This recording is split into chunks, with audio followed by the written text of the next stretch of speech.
or uh, uh, bear with me, excuse me, 2 forums and 4 interviews or so, or outreach programs that y'all have to participate in. Is that right? And can you elaborate on y'all's ability to achieve that?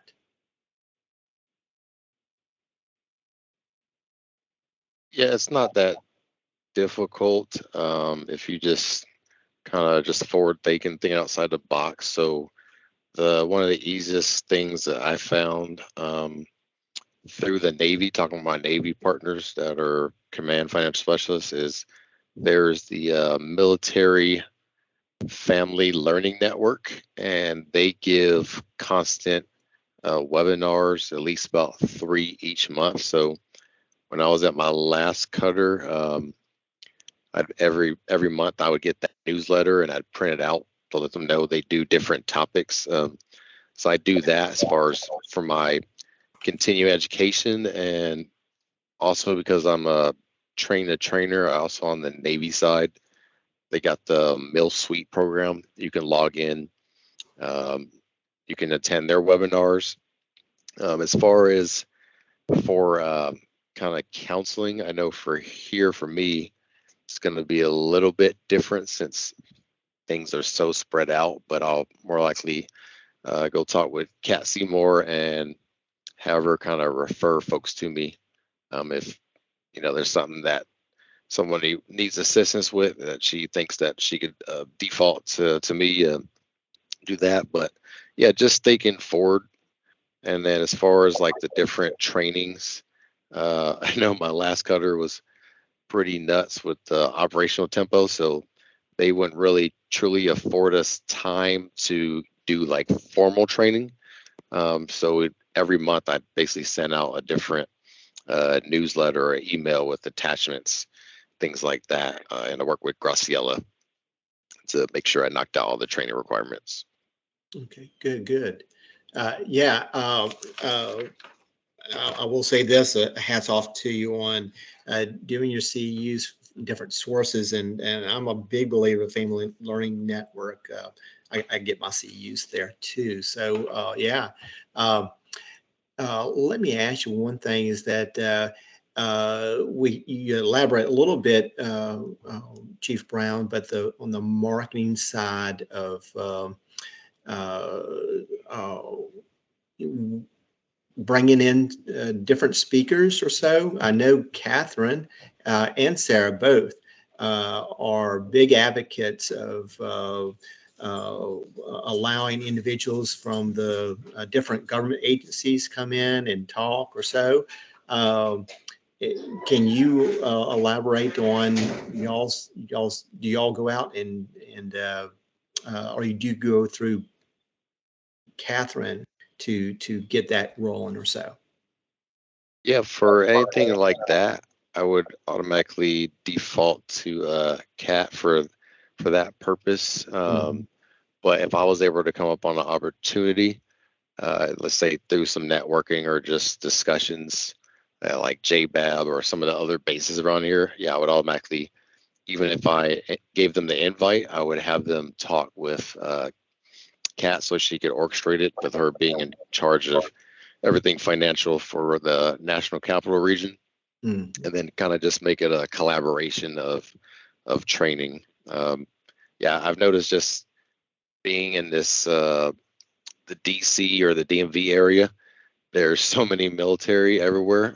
So every day, just even in my neighborhood fishing, I'll meet somebody, and especially with the upcoming possible, recession, finances are at the topic at hand. So uh, people always ask questions, especially me being in the Coast Guard, like, "Oh, what do y'all do, or how did y'all do with the government shutdown?" Because the other services didn't experience that. So, but yeah, I do a lot of collaboration, and looking forward to working with Kat to try to get some other folks, maybe from the Navy side, Army or Air Force, to kind of give their perspectives from their financial programs.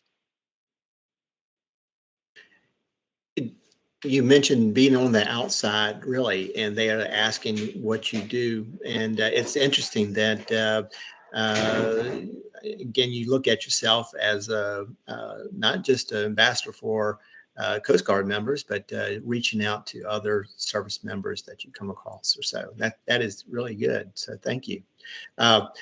Also, do you meet with, do you have a, some, excuse, excuse me, I'm sorry.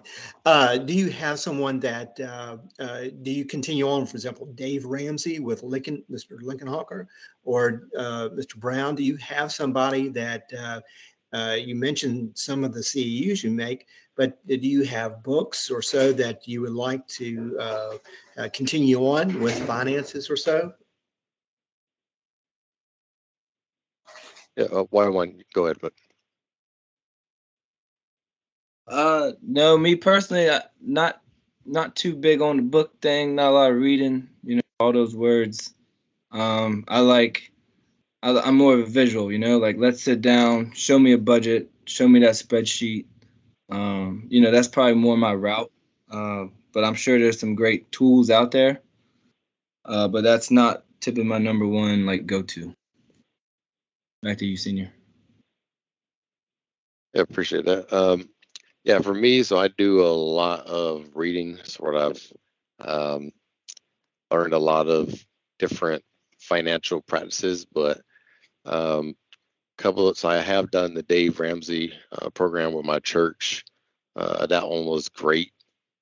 But then also some just books I definitely recommend is Tony Robbins' Money Master the Game, especially if you're into investing, using that. And I could send out, I guess, to like whoever's in charge of the presentation, I could send them like a list of different ones. But yeah, I've read about 5, 6 different financial books this year. And for those, like if you don't like physically reading a book, because I know I got ADD, so I struggle with that.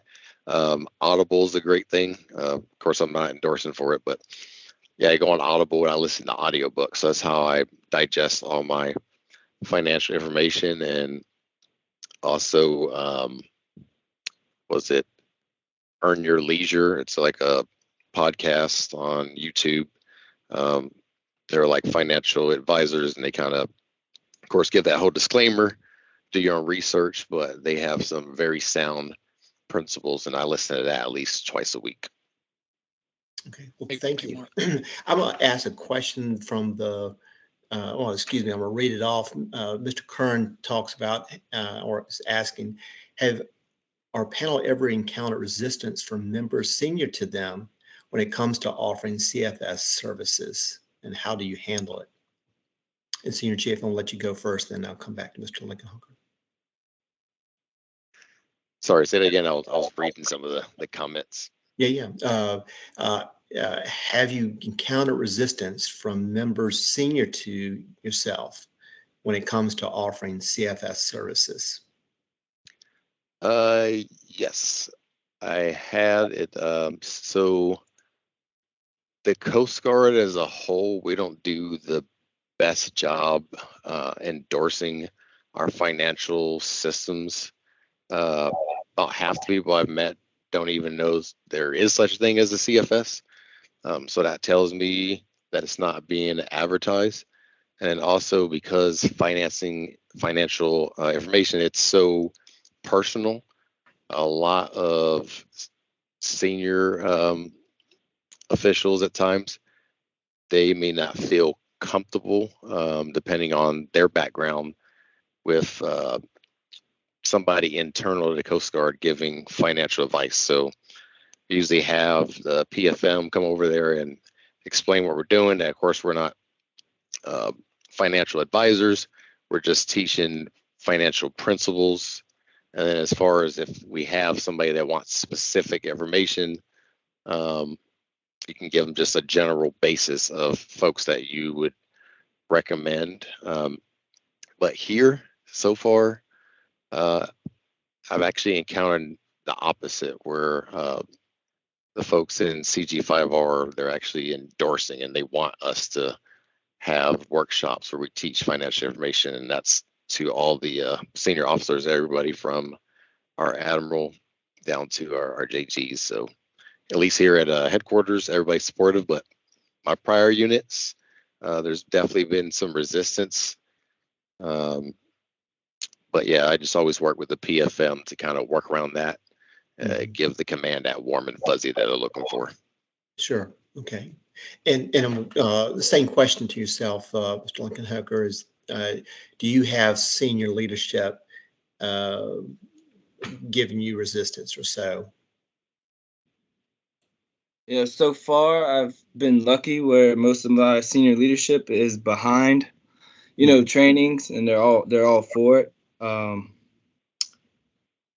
I can't really think of something, where it's like at the end of the day, you came to me for advice, so yeah, I've just never encountered too much resistance. And, if a recruit's giving me resistance, then they're doing push-ups. So I don't really have that issue, especially on that end.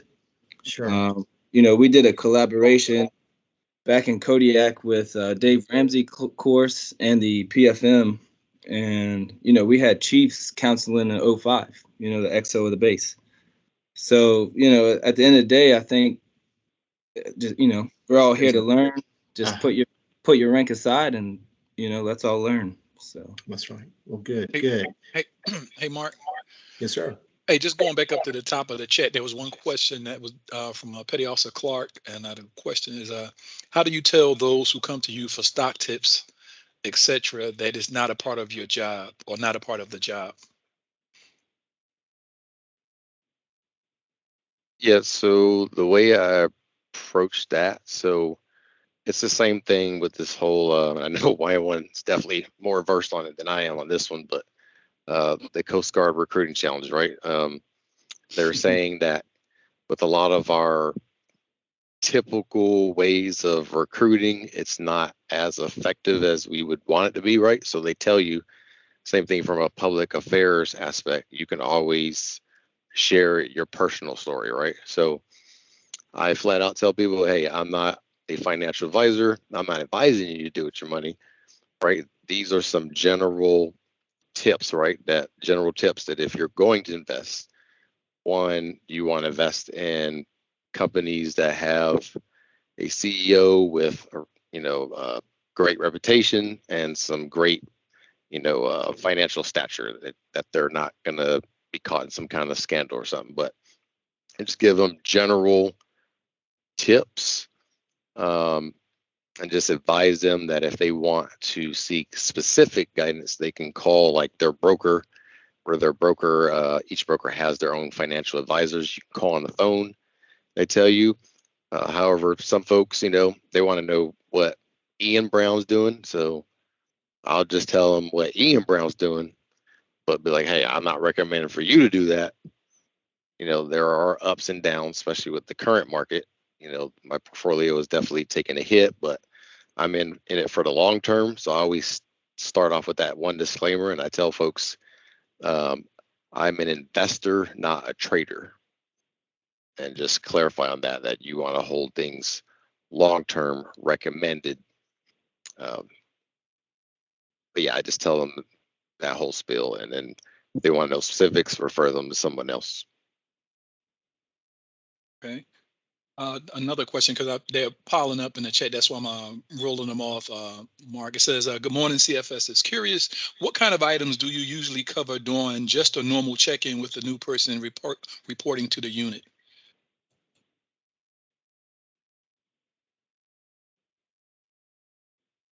So for me personally, you just put it out there that you are a CFS and you're just here for basically, just the basics. Like, let's set a budget. I can be your accountability person. I'll check up on you. And basically, I'm just here for a roadmap. Once you get that under your belt and you start moving on to like stocks and savings and all that stuff, that's kind of where we part ways. And you probably should go see a PFM. But I just, let them know that the office is there and they're welcome anytime if they find themselves in that situation or if they want to prevent it. Oh, okay, awesome. Thanks. Hey, Mark, that we caught up in the chat. I'll turn it back over to you. I just wanted to get those questions out because they were getting up high there. Oh, sure. Yes, sir. Keep. Yeah, for me, for the check-in, I just, same thing, just tell them, hey, I'm here to provide general financial information, provide you with resources that have been vetted, that will give you that information.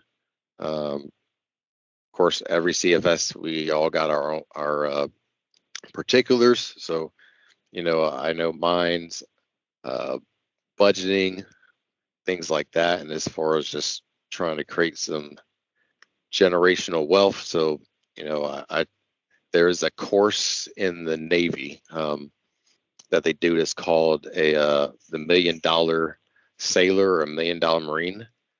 For anybody that comes to me that's just joining, I highly recommend they do that, because I explain to them that every person that comes in the military, if you play your cards right, by the time you get 20, you can easily be a millionaire and have that on top going for you on top of your retirement. So, but yeah, I just share that general information and say, hey, if you ever want advice or you're thinking about doing something, I can point you in the right direction.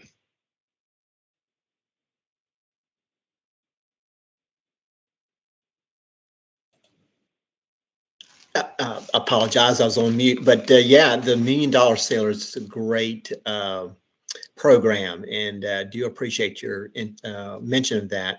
I mentioned one thing, and I know Rebecca says we only have a few more minutes. CFS's candidates, if you have a question that you would like to ask, please put it in there, and I'll ask that. Can I ask about y'all go off, I think on the pavilion or in a conference room or so, maybe not in front of a computer. So how do you do a budget or so? Do you do it on paper, or do you bring a print off spreadsheet from the EFPW? Can you describe that, please? So I first start off telling those members that, of course, finances is personal, right? And this is going to be your personal journey. I'm here to guide you and help you, but because it's your financial, stature, you have to do the work. So what I do is, of course, we'll try to say, hey, before we start doing a budget, please bring, a few items. Please bring your LES, any additional income sources that you have, bring those, and then basically have a breakdown of all your monthly bills and expenses. And then I basically take that and enter it in for them, and then basically hand it to them and then say, all right, so based off, like at the end where it's got if you want to pay off your credit card quickly or more steady, or if you want to go with the one with the lowest or the highest income or highest interest, let them decide from there. And then basically give them 3 different plans of action and let them decide kind of which one they want to go with, and just do it like that. But for the first meeting, it's just setting expectations on what our goals and objectives are versus getting actually into the button pushing. Hey, Mark, we had another question from the audience. And that says, good afternoon from Base Galveston. Have either of you had to deal with a member that interpreted your assistance as investment advice and tried to get you in trouble / discredit you?